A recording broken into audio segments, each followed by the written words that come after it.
30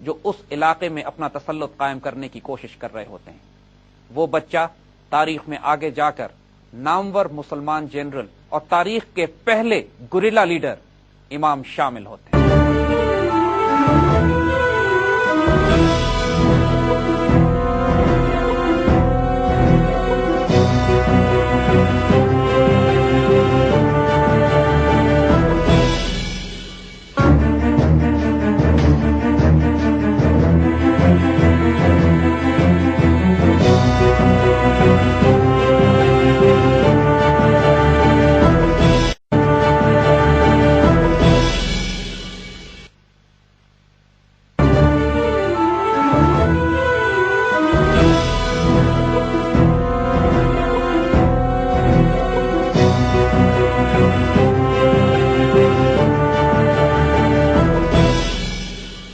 ہم اس وقت 19ویں صدی کے آغاز میں داخل ہو چکے ہیں۔ یہ وہ وقت ہوتا ہے کہ جس کو دنیا گریٹ گیم کے دور کے نام سے یاد کرتی ہے۔ روسی امپائر ماسکو سے نکل کر آہستہ آہستہ نیچے سینٹرل ایشیا اور آکسس کی طرف بڑھ رہی ہوتی ہے، اور دوسری طرف برٹش امپائر ہندوستان اور پرشیا کے آس پاس کے علاقوں سے بڑھتی ہوئی افغانستان کی طرف جا رہی ہوتی ہے۔ ان دونوں بڑی بڑی سپر پاورز کا تصادم مسلمان دنیا میں ہوتا ہے۔ اس گریٹ گیم کے دور میں تمام مسلمان علاقے جو سینٹرل ایشیا میں ہوتے ہیں وہ روس کے تسلط میں چلے جاتے ہیں۔ انگریزوں کی فارورڈ پالیسی یہی ہوتی ہے کہ افغانستان کو بفر سٹیٹ کے طور پر روک کر آکسس ریور کے مغرب میں اور نارتھ میں جو تمام علاقے ہیں وہ روس کو دے دیے جائیں، اور اس سے نیچے کے سارے علاقوں پر برٹش امپائر آ کے رک جائے۔ اس گریٹ گیم کے دور میں جب روسی امپائر اپنے علاقوں میں پھیلتی ہے چاروں طرف، تو ایک طرف وہ خلافت عثمانیہ سے بھی ٹکراتی ہے۔ وہ تمام علاقے جو خلافت عثمانیہ کے زیر تسلط تھے کیسپین اور بلیک سی کے درمیان، آذربائیجان، آرمینیا، جارجیا اور قفقاز کے ریجن، ان تمام علاقوں پر بھی شدید لڑائی ہوتی ہے، اور خلافت عثمانیہ آہستہ آہستہ وہاں سے بھی پیچھے ہٹتی ہے، اور خاص طور پہ بڑے صوبے جارجیا، آرمینیا اور آذربائیجان پر روسیوں کا تسلط قائم ہو جاتا ہے۔ اس وقت کی دنیا کی اگر آپ فورس پوزیشننگ کو دیکھیں اور بڑی بڑی گلوبل سپر پاورز کا آپس میں مقابلہ کریں تو ہم کو چار بڑی طاقتیں نظر آتی ہیں۔ ایک رشین امپائر ہے جو نیچے پھیلتی بھی چلی آ رہی ہے، اور اس کی شدید دشمنی ہے برٹش امپائر سے اور خلافت عثمانیہ کے ساتھ۔ دوسری خلافت عثمانیہ ہے، تیسرے فرینچ ہیں، اور چوتھے خود برٹش امپائر۔ اب ان چاروں طاقتوں کا آپس میں کئی جگہ تصادم ہے، اور کہیں یہ باہم حلیف ہوتے ہیں ایک دوسرے کے خلاف۔ فرانس اور انگلینڈ کی آپس میں شدید لڑائی ہوتی ہے، اور فرانس اور روس کی آپس میں شدید جنگیں جاری ہوتی ہیں۔ یہ اتنا ہی غیر معمولی جیو پولیٹیکل سناریو ہوتا ہے کہ جس میں کوئی کسی کا دوست نہیں ہوتا، جس کو جب موقع ملتا ہے دوسرے کے ساتھ الائنس کر کے دوسروں کے خلاف محاذ بنا لیے جاتے ہیں۔ روس اور ترکی کے درمیان، کیسپین سی اور بلیک سی کے درمیان ایک بہت خوبصورت اور خونخوار پہاڑی سلسلہ ہے۔ اس کو آج کی زبان میں داغستان یا کوکیشس کہتے ہیں۔ آرمینیا، آذربائیجان اور جارجیا پہلے ہی روس لے چکا ہوتا ہے۔ اب صرف یہ ایک طویل پہاڑی سلسلے ایسے رہ جاتے ہیں کہ جہاں پہ روسی فوجیں داخل نہیں ہو سکتی۔ روسیوں کا خیال تھا کہ جس آسانی سے وہ بقیہ مسلمان علاقوں پر قبضہ کرتے چلے آئے ہیں، ان علاقوں پر بھی وہ آسانی قبضہ کر لیں گے، لیکن اس علاقوں میں روسیوں کو 100 سال تک ایک خونریز جنگ لڑنی پڑی، جس میں تقریباً 5 لاکھ سے زائد روسی فوجی اسی پہاڑی سلسلوں میں ہلاک کر دیے گئے۔ ایک روسی جنرل کہتا ہے کہ ہم نے داغستان، چیچینیا اور شیشان کے علاقوں کو فتح کرنے کے لیے جتنے فوجی اور وسائل ضائع کیے ہیں، اتنے وسائل سے ہم جاپان سے لے کر ترکی تک تمام علاقے فتح کر لیتے ہیں۔ اس 100 سالہ جنگی تاریخ میں غیر معمولی جرت، دلیری اور وارفیئر کی وہ مثالیں نظر آتی ہیں جو اس سے پہلے کبھی دنیا نے نہیں دیکھی تھی۔ دنیا کے خوبصورت ترین علاقے اور مشکل ترین اور دشوار گزار پہاڑی راستے۔ کوکیشیا کے یہ علاقے وہ ہیں کہ جہاں سے آپ نوٹ کریں گے کہ مغرب کی قومیں بھی اپنی نسل کو انہی علاقوں سے وابستہ کرتی ہیں، یعنی مغرب کے لوگ آج کوکیشین کہلاتے ہیں، جس طرح چائنیز منگولوئڈ کہلاتے ہیں اور افریقہ کے لوگوں کو نیگروئڈز کہتے ہیں، اسی طرح مغرب کی قومیں اپنی نسبت بھی اسی علاقے سے جوڑتی ہیں، اس علاقے کے حسن و جمال، خوبصورتی اور اس کی شدت کی وجہ سے۔ روسیوں نے 100 سال تک اس علاقے میں جنگیں لڑیں، جن کو تاریخ میں کوکیشن وارز کے نام سے یاد کیا جاتا ہے۔ جس طرح انگریز ہمارے ٹرائبل ایریاز میں جو جنگیں لڑتے تھے ان کی بڑی رومانوی داستانیں بیان کی جاتی تھیں، اسی طرح روسی لٹریچر اور ادب میں بھی کوکیشن وارز کو بہت رومانوی حیثیت دی جاتی ہے، اس بات کے باوجود کہ یہ روسیوں کی تاریخ میں ایک بہت بڑا ڈراؤنا خواب بھی تھی۔ مشہور روسی ناول نگار لیو ٹالسٹائے، جس نے اپنی شہرہ آفاق کتاب وار اینڈ پیس لکھی ہے، اس کا مواد بھی اس نے کوکیشن وارز سے لیا تھا۔ یہ اس لیے بھی یہ کوکیشن وارز مشہور ہیں کہ دنیا کی تاریخ میں پہلی مرتبہ باقاعدہ گوریلا جنگ کا آغاز مسلمانوں کی طرف سے انہی جنگوں میں شروع کیا جاتا ہے۔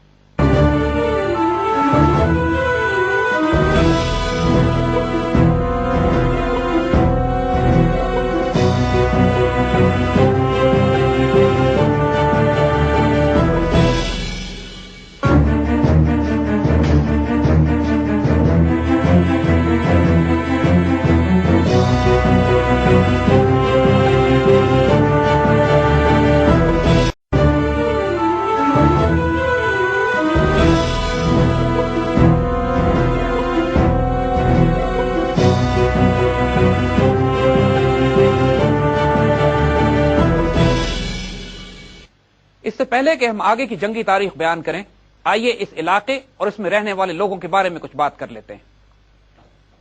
داغستان اور شیشان کے یہ علاقے یورپ اور ایشیا کے درمیان واقع بہت بڑے اور خونخوار پہاڑی سلسلے کے درمیان واقع ہیں۔ عام پہاڑ کی اونچائی 10,000 فیٹ یا اس سے بلند ہے، تنگ وادیاں ہیں، گھنے جنگلات ہیں اور ہزاروں مختلف قبیلے یہاں پر آباد ہیں۔ دنیا میں کوئی جگہ ایسی نہیں ہے کہ جہاں اتنے چھوٹی سی جگہ پر کئی ہزار زبانیں بولی جاتی ہوں۔ الیگزینڈر کے بارے میں کہا جاتا ہے کہ جب وہ اس علاقے کے قریب آیا تو اس نے 114 سے زائد مترجم رکھے آس پاس کے لوگوں سے بات کرنے کے لیے۔ ایک عرب مورخ نے تو ان علاقوں کو ماؤنٹن آف لینگویجز کہا ہے۔ یہ جگہ اتنی پراسرار اور خونریز تھی کہ پچھلے کئی ہزار سال سے کوئی غیر ملکی فوج یا حکمران ان علاقوں میں داخل نہیں ہو سکے تھے، حتیٰ کہ اسلام بھی یہاں داخل نہیں ہوا تھا، اور یہاں کے جنگجو اور خونریز قبائل کسی باہر سے آنے والی فوج یا حکمران یا جماعت کو ٹکنے ہی نہیں دیا کرتے تھے۔ 18ویں صدی کے آخر تک بھی یہ لوگ بت پرست اور غیر مسلم ہوا کرتے تھے۔ یہاں بسنے والی قوم انتہائی جنگجو، مضبوط اور خونخوار تھی، اور اس قدر پراسرار لوگ اور یہ علاقہ اس قدر پراسرار تھا کہ اس زمانے کے تمام اسلامی ادب میں یہ دیومالائی حیثیت اختیار کر گئے تھے۔ ہمارے اردو ادب میں جو کوہ قاف کا نام آپ سنتے ہیں، جہاں کی جن اور پریاں مشہور ہیں، وہ یہی داغستان، چیچنیا اور شیشان کے علاقے ہیں۔ یہاں کے لوگ اتنے مضبوط اور اونچے قد کے ہوا کرتے تھے کہ ان کو دیو کہا جاتا تھا، اور حسن و جمال اتنا زیادہ تھا کہ ان کی خواتین کو پریاں کہا جاتا تھا۔ اس وجہ سے یہ دیو اور پریاں پوری دنیا میں دیومالائی حیثیت اختیار کر کے ادب اور لٹریچر میں اپنی جگہ بنا چکے تھے، مگر ان علاقوں میں کوئی داخل نہیں ہوتا تھا۔ نہ خلافت عثمانیہ داخل ہو سکی، نہ پرشین امپائر، حتیٰ کہ صحابہ کرام بھی جب اس علاقے کو فتح کرتے ہوئے آئے تھے تو ان پہاڑوں کے دامن میں رک گئے تھے اور اندر داخل نہیں ہو، جہاں تک رسائی ہی تقریباً ناممکن ہوتی تھی۔ کہا یہ جاتا ہے کہ اس قدر مضبوط لوگ ہوتے تھے کہ اس زمانے میں عورتیں شادی اس مرد سے کرتی تھیں کہ جو اتنی اونچی چھلانگ لگا سکے کہ ایک 6 فٹ کے انسان کے اوپر سے وہ گزر جائے، اور کم از کم 23 فٹ چوڑے دریائی نالے کو وہ چھلانگ لگا کر پار کر سکے۔ اور بعد میں جب روسی اس علاقے میں داخل ہوئے تو یہ شرط اور شامل ہو گئی کہ عورت اسی مرد سے شادی کرتی تھی جو کم از کم ایک روسی کو قتل کرتا تھا۔ روسیوں کے لیے اس علاقے میں داخل ہونا ایک نائٹ میئر، ایک ڈراؤنا خواب تھا۔ وہ جس اطمینان سے باقی تمام مسلمان علاقوں کو فتح کرتے ہوئے داخل ہوئے تھے، یہاں پر ان کو اپنی موت سے واسطہ پڑا تھا۔ اب آئیے کوکیشن وارز میں جو بیلنس آف پاور ہے، یعنی چیچنیا اور داغستان کے لوگوں اور روسی امپائر کے درمیان جو طاقت کا توازن ہے، اس پہ ذرا نظر ڈال لیتے ہیں۔ روسی امپائر اس وقت کی جدید ترین ٹیکنالوجی، ویپنری، آرٹلری، انفینٹری اور مسکٹ سے مسلح تھی۔ اس کے مقابلے میں اس پہاڑی سلسلے میں رہنے والے لوگوں کے پاس مسکٹس بھی نہیں ہوا کرتی تھیں، اور صرف تلواروں اور تیروں کا مقابلہ تھا۔ اس کے باوجود 100 سال یہ جنگیں چلی ہیں، اور جیسے کہ روسی جنرل نے کہا کہ روسیوں نے اس قدر افراد یہاں ضائع کیے ہیں کہ ان افراد سے یہ جاپان سے ترکی تک کا سارا علاقہ فتح کر سکتے تھے۔ جدید دنیا کو ماڈرن گوریلا وارفیئر سکھانے والے یہی داغستان اور شیشان کے جن اور پریاں تھے۔ ان لوگوں نے دنیا کو پہلی دفعہ یہ بتایا کہ ماڈرن سپر پاور کو گوریلا وارفیئر کے ذریعے کس طرح شکست دی جا سکتی ہے۔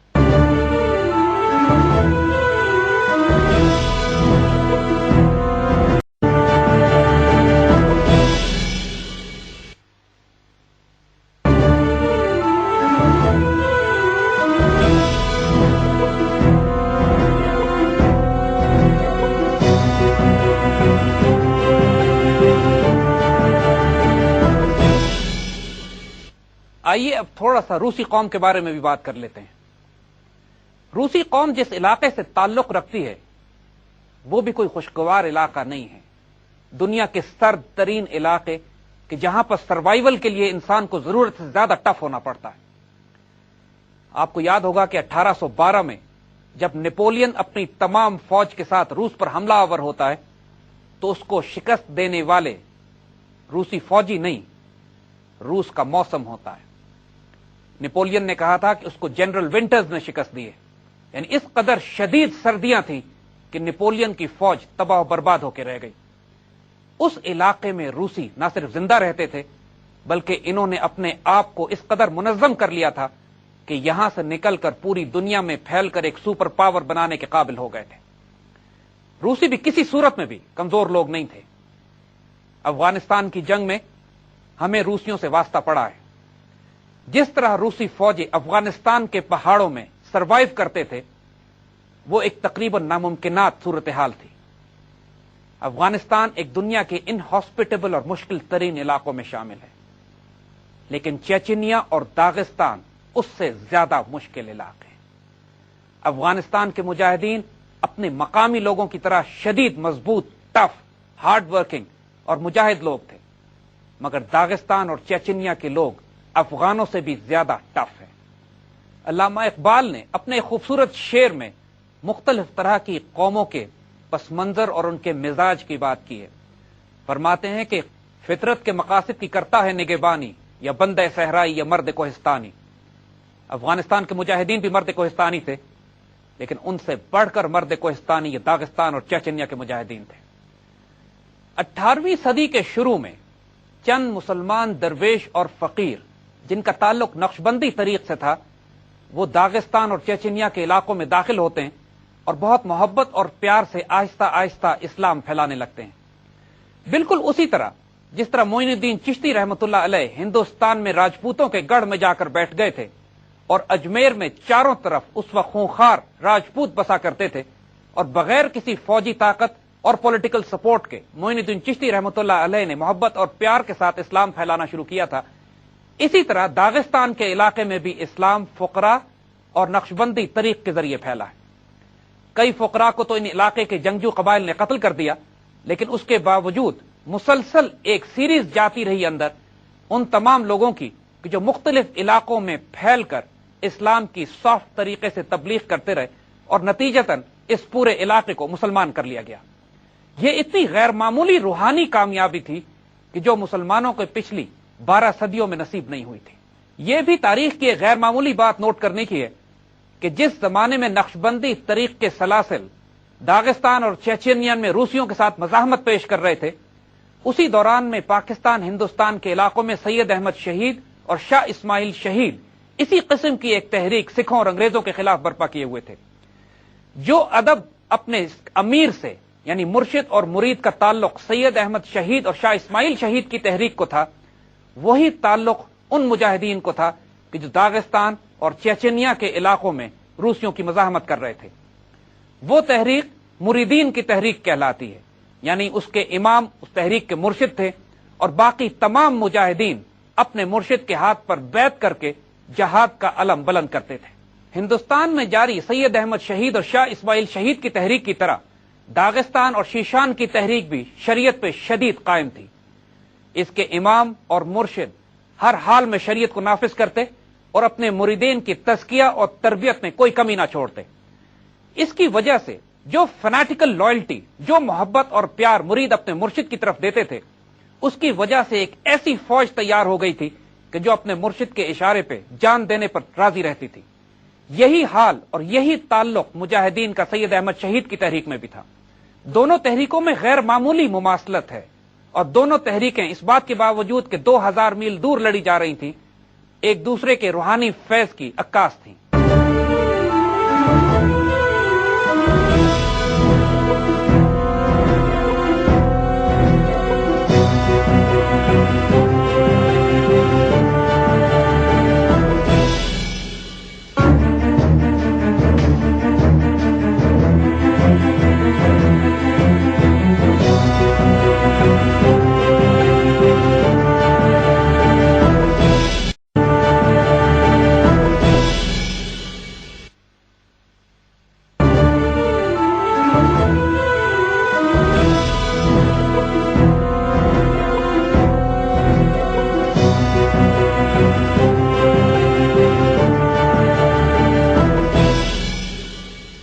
18ویں صدی کے آخر میں ایک نقشبندی شیخ امام منصور نے اعلان جہاد کیا اور اپنی تمام اہل طریقت کو اور اپنے مریدوں کی جماعت کو لے کر روسیوں کے خلاف اس جہاد کا آغاز کیا جو آئندہ کئی نسلوں تک شیخ، مرید اور ان کی نسلیں جاری رکھتی ہیں۔